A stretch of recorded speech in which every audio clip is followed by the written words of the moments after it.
Hello and welcome to the second week lecture 5th of English Grammar for Employability. In the previous video lectures, we have gone through some practical problems of different parts of speech. Today we shall discuss the problems associated with punctuations. Punctuation is one of the most important aspects of English grammar. And speaking, we use pauses and pitch of the voice to make the meaning clear and easy. Likewise, punctuation plays a similar role in writing, making it easier to understand and to read. The beginning of punctuation lies in classical rhetoric, the art of oratory. Back in ancient Greece and Rome, when a speech was prepared in writing, marks were used to indicate where and for how long a speaker should pause. These pauses were named after the sections they divided. The longest section was called a period, and it was defined by Aristotle, a philosopher, a portion of a speech that has in itself a beginning and end. The shortest pause was a comma, literally that which is cut off, and midway between the two was the colon. It is called a limb or a strophe or a clause. Later on, Ben Jonson, a famous playwright, was the first person to codify the rules for punctuations in English. He included the colon and he called it the pause or the two pricks in his signature. In the final chapter of English grammar, Johnson briefly discusses the primary functions of comma, parenthesis, period, colon, question marks, etc. The interrogation and exclamation point, the admiration. So, punctuation marks are symbols that indicate the structure and organization of written language as well as intonation and pauses to be observed when reading and speaking. Without proper use of these punctuation marks, there can be a problem for the reader to understand it, whether it is a statement or exclamation or a question. For example, here is an example for you. He is an idiot. This is a sentence without punctuation. There is no punctuation mark in this sentence. Can you tell whether it is a statement, an exclamation, or a question? Well, without punctuation, it is really hard to say whether it is a statement, exclamation, or a question. Now see the sentence with proper punctuation that is on the screen. He is an idiot. Just putting the full stop, it shows that it is a statement. He is an idiot, exclamation mark, means it is surprise.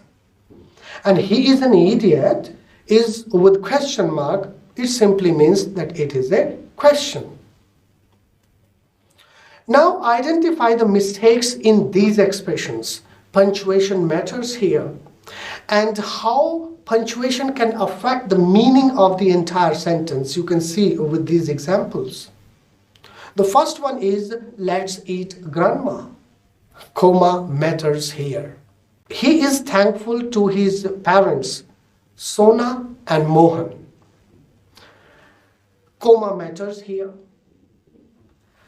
I am sorry, I love you. The sentence can be otherwise if there is no semicolon. So semicolon matters here. The another sentence you see, I like cooking, my family and my dog. Here comma matters.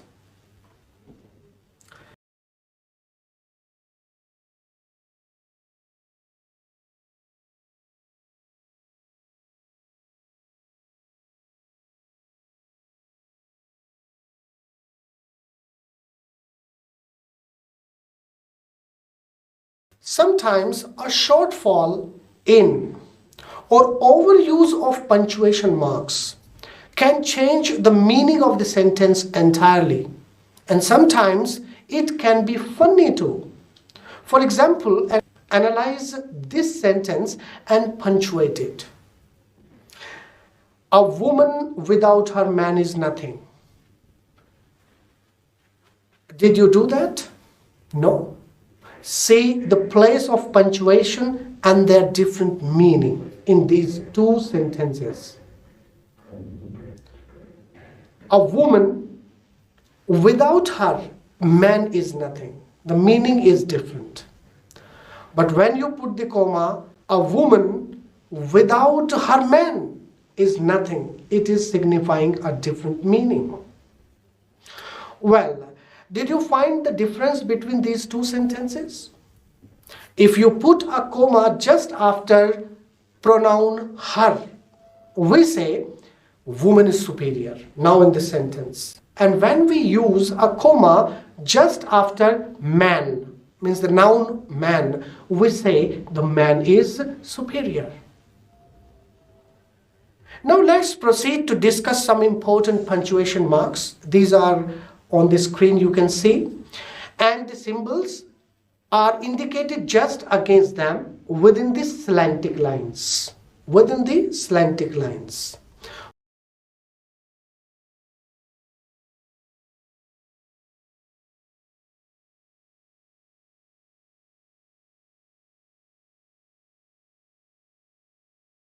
First is full stop, that is represented by dot, exclamation mark, question mark you see, comma, semicolon, colon, hyphen, quotation mark, parenthesis, brackets, apostrophe and capitalization. Here are three punctuation marks which are usually used to end a statement or a sentence. They are full stop, which is period also known as, question mark and exclamation mark. Let's take full stop first. It is placed at the end of some declarative sentences, statements when we speak, or abbreviations. So in these three situations, we generally use full stop. For example, the poor man committed suicide. Now it is a statement. Face is the index of mind. It is the statement. After the abbreviation, we also use full stop.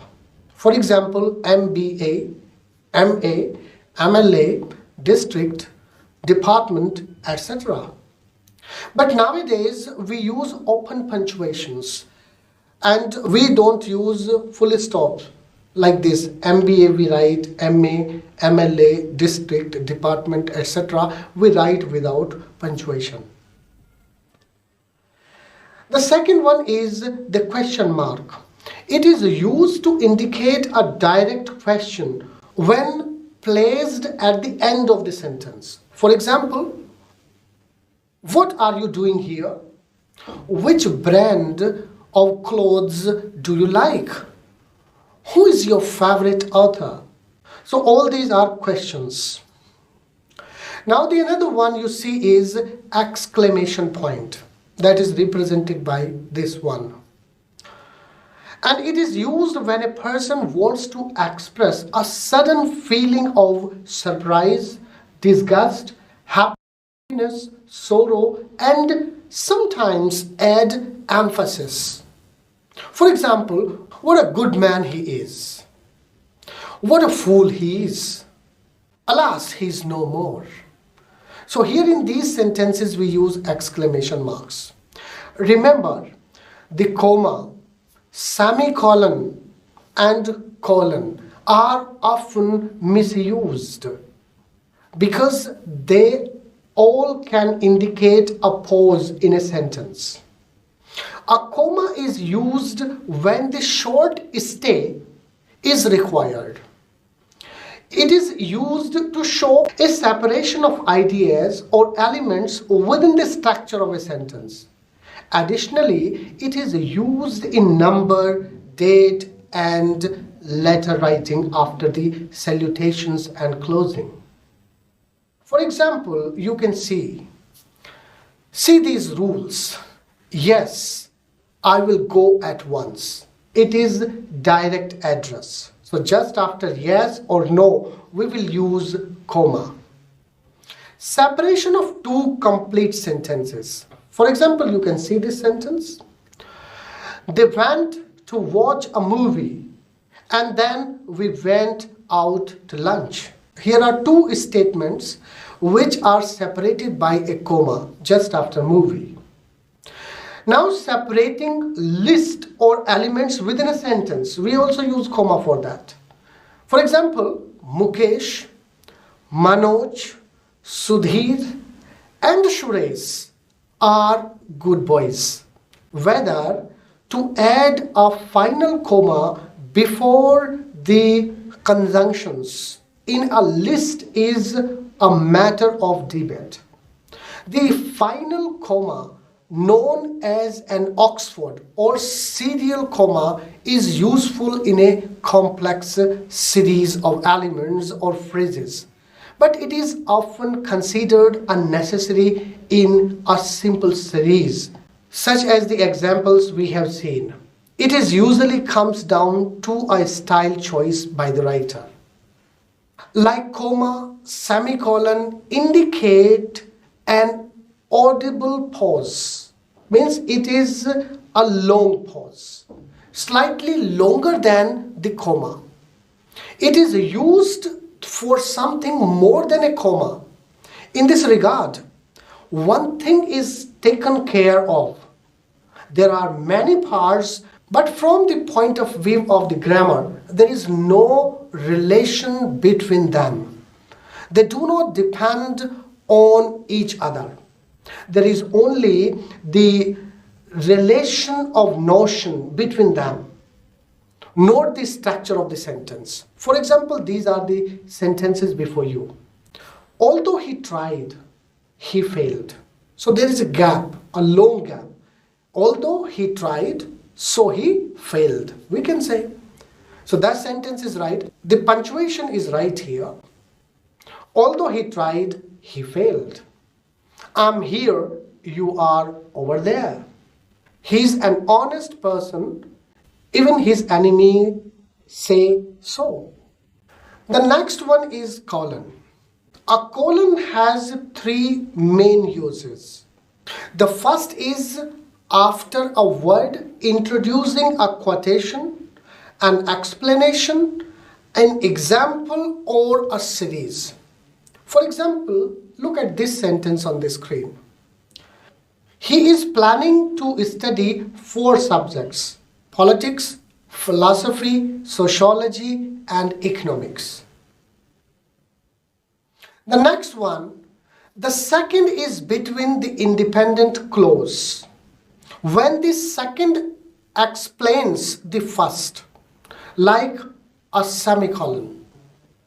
For example, the sentence is there before you. I didn't have time to get changed. I was already late. The third situation use of a colon is for emphasis. For example, there is another sentence on the screen.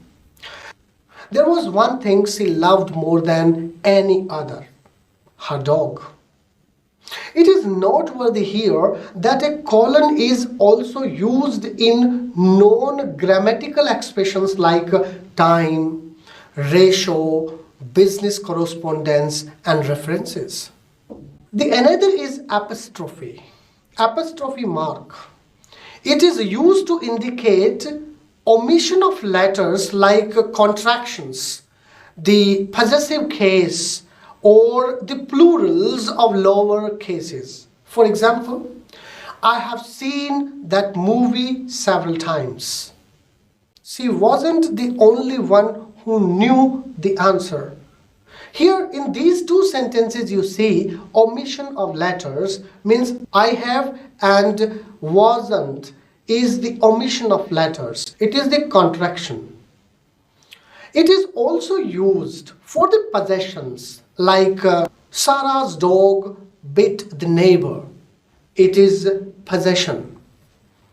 It is also used for plurals of the lowercase letters. For example, 6 people were told to mind their P's and Q's. Plural of lower cases, you see just P's and Q's. Now comes quotation mark. These marks are used to direct statements. These marks are used for direct statement, saying proverbs or any fact. These marks are used to indicate the beginning and end of a quote or a quotation. They tell the reader that you have used written material from other sources or direct speeches. For example, here is a sentence for you. Rousseau said, imitation is suicide. Now it is a quotation. Imitation is suicide is a quotation said by Rousseau, the philosopher. The other is, don't go outside, she said. Now it is a direct statement. She said, don't go outside. One more is here, single quotation mark. We have read about the double quotation marks. There is also single quotation mark. So you can see these are used within the quotes of direct statements. For example, you see the sentence and pay attention here. Mohan told the teacher, I saw Ram at the playground and he said to me, Ravi started the fight, and I believed him. Now you see here quote within the quote. So in that particular case, single quotation marks can be used. Now the another one is very common and it is hyphen. A hyphen is very common. It is used to join 2 or more words together into a compound word and is not separated by spaces. Remember, for example, part-time, back-to-back, well-known, 45, etc. Now comes the another important punctuation, that is parentheses. Parentheses are used to enclose information that clarifies and is also used as aside. For example, you see the sentences here. Tony and Mark, who were actually half brother and sister, both have red hair. Now in this sentence you see we have used to clarify the relation within the parenthesis. So this is the use of parenthesis. Now let us take the another sentence. She finally answered after taking 10 minutes to think that she did not understand the question. Now the sentence after taking 10 minutes to think is also clarifying some meaning about the subject. So in that particular case, we generally use parentheses. The another one is ellipsis. The ellipsis means the omission of the words or words from speech or writing that are superfluous and able to be understood from contextual clues only. It is the act of leaving out a word or words from the sentences deliberately when the meaning can be understood without them. So there is no need of such expressions. It is represented by 3 dots. Remember, only 3 dots. Sometimes students use 4 or 5 dots. That is not required. Only 3 dots are required.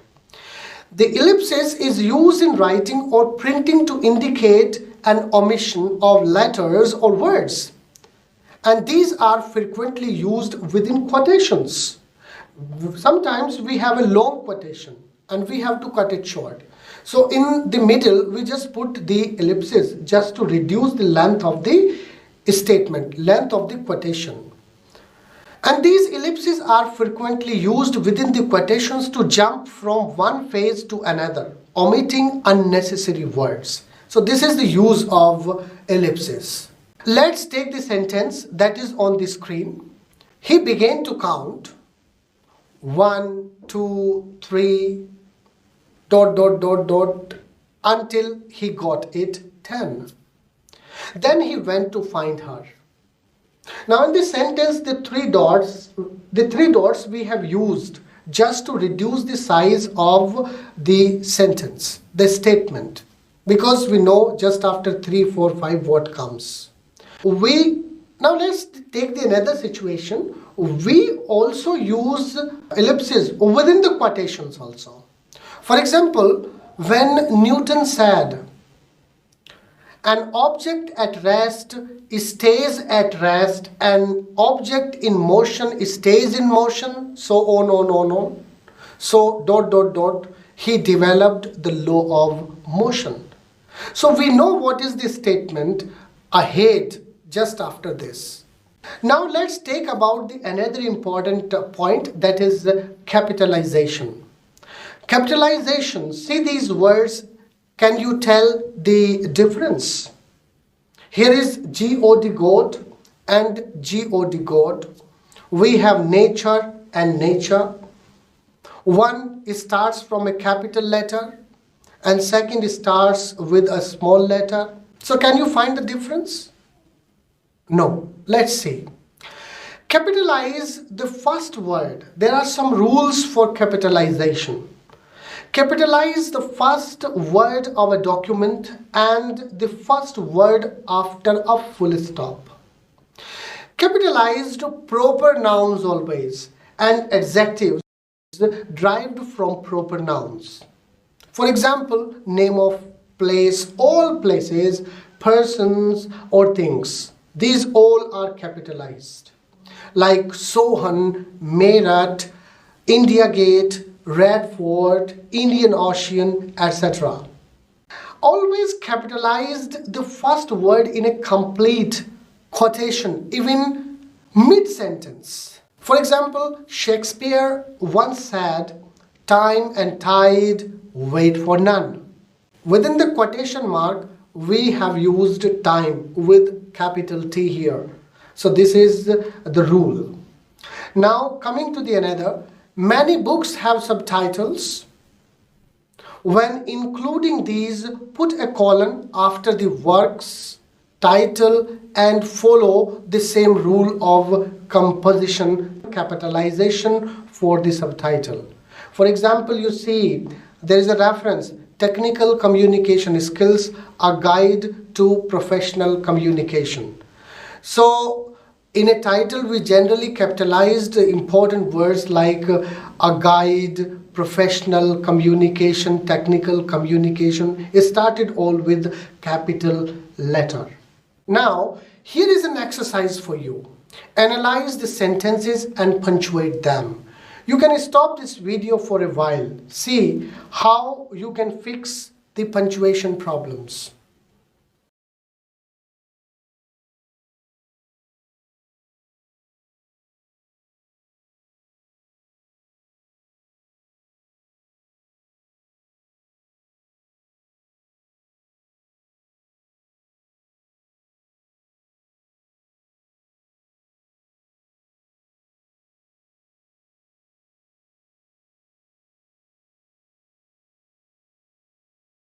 Now you can just see the answers of that exercise. Analyze where did you make mistake.